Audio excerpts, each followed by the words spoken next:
I would like to talk about one of my all-time favorite Flannery O'Connor stories, Greenleaf. Now, it's not one that you are going to hear talked about as often as some of the other stories, Good Country People, The Life You Save Me of Your Own, Everything Rises Must Converge. They're all so wonderful. But what I love about Greenleaf is it seems like not only a master short story, but it gives me a model for goodness that some of those other stories don't. Flannery said that one of her jobs as a Christian novelist was to show us the devil we are possessed by. So in a sense, her work is a lot like the gargoyles outside the cathedral. They are exorcising the demons before you enter into the tabernacle. But in Greenleaf, we also get a glimpse into the possibilities of holiness, and that doesn't happen that often in her work. And so when it does, I'm really drawn to it. It does happen some, and I would like to talk about some of those saints occasionally if I get a chance to, but at least in Greenleaf, we see this. The title becomes like a code word in the narrative because it's not the title of the main character. The main character is introduced in the first words of the story, but the title is Greenleaf. The first words of the story is actually a possessive adjective. As I often point out to my students, Mrs. Mays, she's not even a person. She's not an actor or an agent in this opening section. Mrs. May's bedroom. If I could read the opening to you, I think that one of the best things to do to read this story well is to read the beginning and the end as though there are these bookends, because I think you can't understand the ending without reading the beginning well, and the two pieces go so great together. And you really get a sense of what's happening in the narrative when you read closely the opening and the ending. So I want to begin with Mrs. May's bedroom window. So Mrs. May becomes a possessive adjective. She's not a subject with much agency in the opening lines. She's in her bedroom. She's protected by a window, but she's in a place that should be safe, where she should feel at rest. Was low and faced on the east. The east is where the sun comes up. It's also where church buildings usually face because you're waiting for the S-O-N as well as the S-U-N to rise. And the bull, silvered in the moonlight, stood under it, his head raised as if he listened, like some patient god come down to woo her for a stir inside the room. And this is the first time that we get a glimpse with the simile here, like that he's like a patient god, that this bull is more representative than just a bull. There's more meaning to this character than just a bull eating outside of Mrs. May's window. If you read The Rape of Europa by Ovid in Metamorphoses, you get to see the bull as Jove, right, coming down to woo Europa.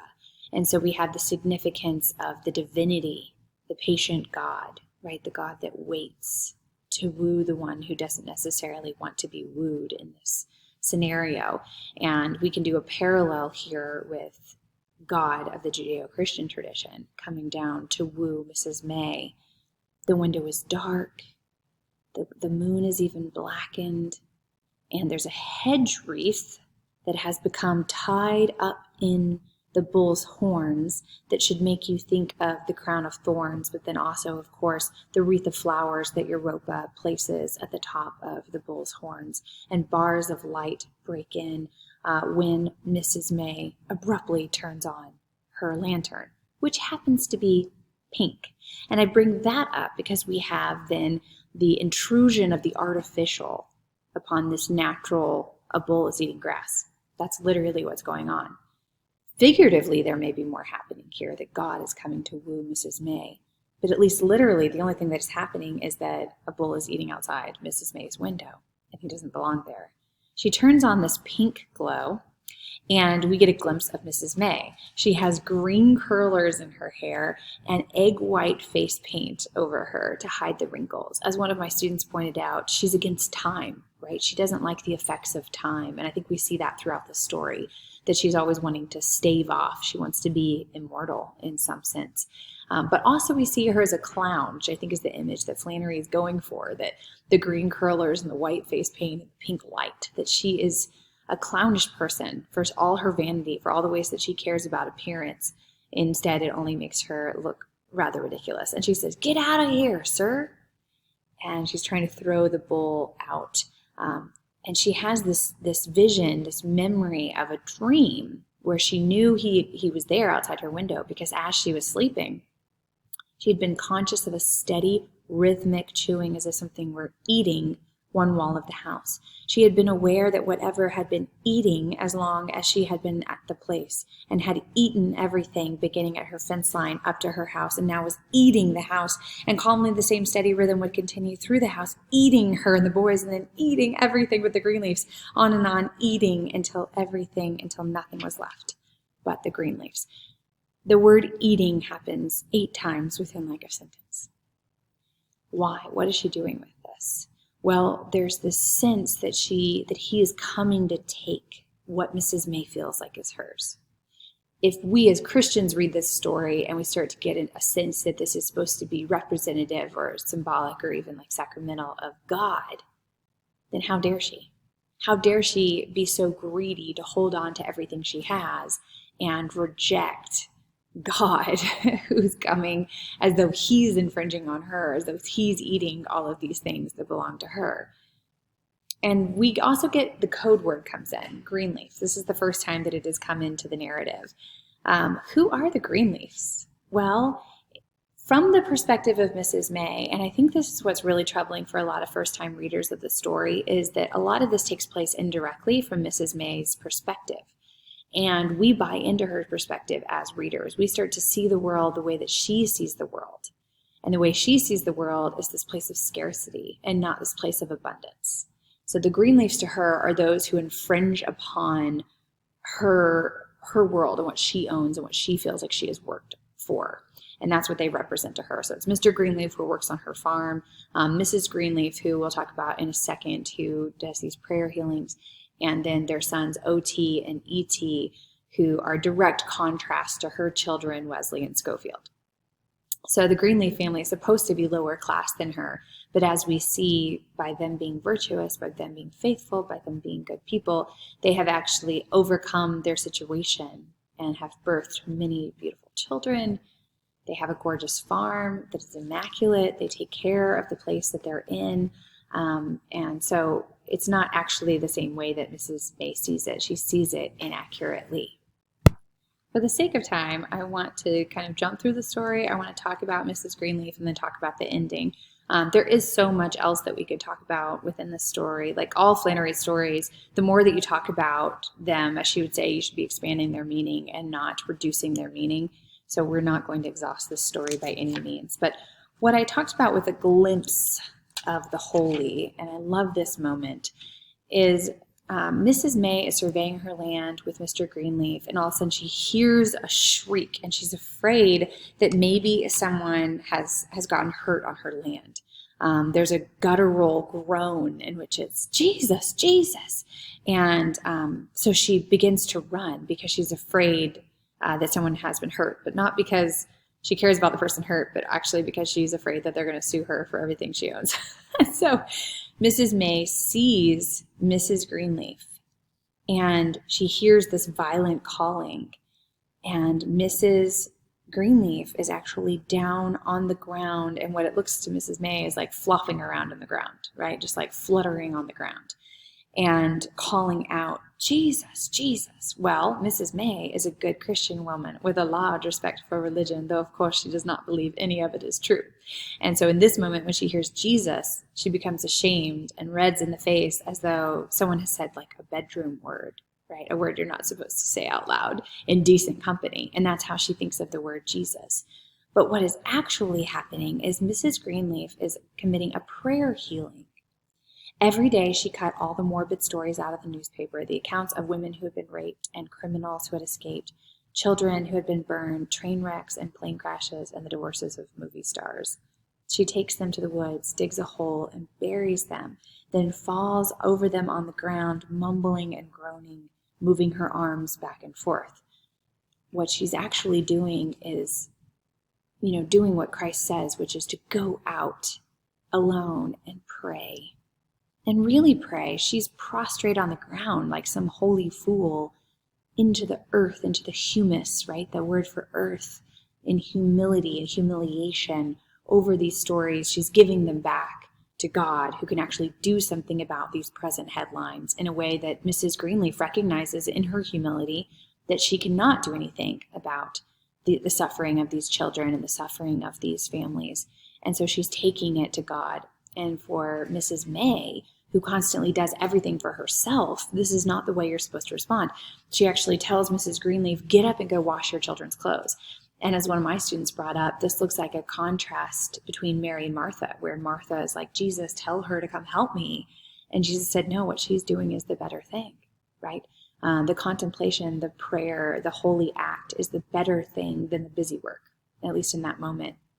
It does not go and wash your kids' clothes. As we saw, it's not that Mrs. Greenleaf is rejecting her family. They're flourishing as a family, and her kids do well. They fight in World War II. They marry women from France, and they have children, and they have a farm, and they're doing great. So she's not rejecting her family for these prayer healings, but these prayer healings is a part of her daily practices of her faith. And this completely horrifies Mrs. May. But Mrs. Greenleaf continues. She's like, get away from me until I'm done. Just so, get behind me, Satan. She continues and says, Jesus, Jesus, stab me in the heart. Like that beautiful painting of Saint Therese getting pierced in the heart, right? The epiphany, the reception of the Spirit, feeling like that piercing and that stabbing in the heart. And this, of course, also is a foreshadowing for what will happen to Mrs. May at the end of the story. So throughout the story, we've got the sense that Mrs. May is not a fecund soul. She's not someone who gives gratuitously. And she even makes a comment to Mr. Greenleaf that some people learn gratitude too late and some never at all. She's referring to the Greenleafs, but she should be referring to herself. She's the one who doesn't understand a system of grace, a system where you receive anything. She thinks that she's worked for everything that she has.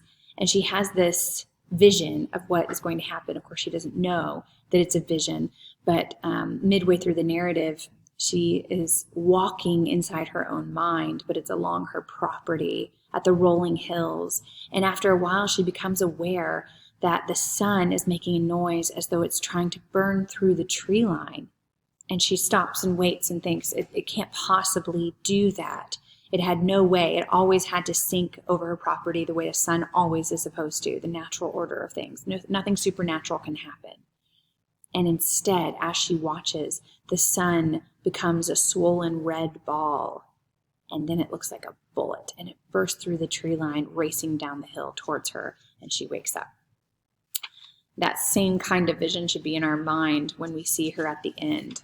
She has gone with Mr. Greenleaf and asked him to shoot the bull that has been walking around her property. She is sure it is a Greenleaf bull, right? So it now has the title connected to it, the Greenleaf bull. And as one of my students pointed out too, it's like eating green leaves, but the green leaf is also significant of the verdantness of the Greenleaf family, and also spiritually that idea of the green, evergreen hope that is there with this Greenleaf bull. So Mr. Greenleaf goes to shoot it, and she is sitting for a few minutes not doing anything, because after 15 years of work, surely she had earned a rest. And before any seat of judgment, she would be able to say, I've worked, right? I've not wallowed. So she is still judging the world according to her own standards, that she's a worker, not a recipient, not someone who admires leisure, but someone who is constantly go, go, go, go, go. And in that moment, the bull races from the trees towards her. It is a black, heavy shadow. It is a streak. It is bounding toward her, much like the bull bounded toward Europa. And he seems to be overjoyed to have found her again. And she looks for Mr. Greenleaf and doesn't see him. She only sees this bull. And it's in freezing unbelief that she sees this violent black streak coming towards her. But it was too late to move. And he buries his head in her lap like a wild, tormented lover, and one of his horns sank until it pierced her heart. Jesus stabbed me in the heart, and held her in an unbreakable grip. She continued to stare ahead. The tree line was a dark wound in a world that was nothing but sky, and she had the look of a person whose sight had been suddenly restored, but who finds the light unbearable. It's a beautiful ending to the story, because Jesus has actually pierced her heart. From my perspective, she finds the light unbearable, meaning that Mrs. May does not come to a salvific end And that's the choice always, whether or not to be damned by a certain piercing or fire or bullet, or to find it purgatorial, that it changes you and purges you of the things that are not supposed to be in your life. And in this moment, I think Mrs. May receives the other end. One of the other reasons that I don't think it's a salvific story in the way that it ends is we see her in the beginning of the story being bent over the window, being bent to look outside. And then we see her at the end of the story and she's still bent over the bowl when Mr. Greenleaf finds her. That bent state, right, in medieval tradition, to be bent, to be out of order. And that becomes significant of the spiritual state of a person, to be bent like that. And so here she is, bent at the beginning, bent to the end. It also shows a certain stasis, that she's just always bent, rather than a dynamism of her character where she has become changed from one position to another. So if we think of a good man as hard to find, the grandmother is standing at the beginning with her hand on her hip, and she's standing over people, and then at the end she is descended and she has her legs crossed. And so there's a definite change, a dynamism in her character that we just don't have in Mrs. May, unfortunately. So there you have it. I find one of the stories where you have great hope given in Mrs. Greenleaf, but you also, unfortunately, have the potential damnation of Mrs. May as a warning to us. And so we have kind of the epitome of O'Connor's characters that are holy, and perhaps the epitome of those who just find the light unbearable and have no way to get or to receive the gift of grace, that moment of grace that would get them out of darkness.